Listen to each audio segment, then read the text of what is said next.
Okay, let's talk more about this Trump-Musk feud. And for that, we're joined by David Schultz, a distinguished professor of political science and legal studies at Hamline University.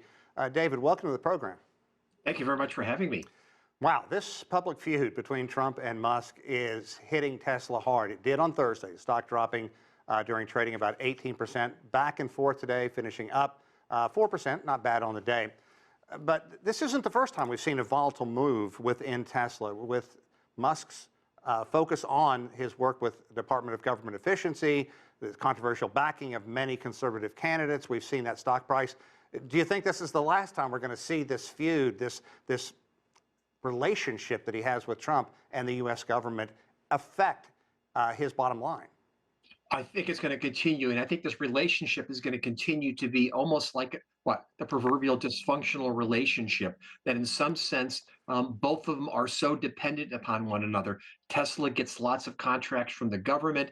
Trump was so dependent upon Musk in terms of his campaign last year that even though they're going through a break apart right now, or a separation like that, I think they're going to continue to feud, and this is only going to have a problem in terms of Musk, in terms of his businesses, because clearly we've got people who are pushing back against him and don't want to buy his products anymore. But this feud where he potentially could lose billions in U.S. federal contracts, I think is going to continue to have a problem, with his bottom line with Tesla, and perhaps with some of his other companies too.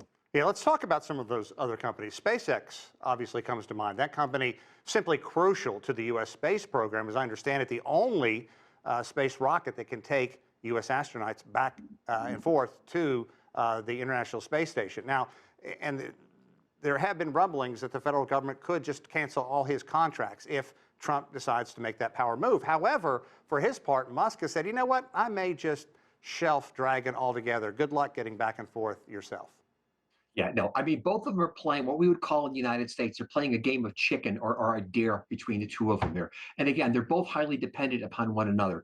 Is that the U.S. has made a commitment that it wants to go back to the moon. And it is scaling back on funding for NASA, but heavily relying upon Musk's company in terms of providing the rockets and the muscle power to get back to the moon.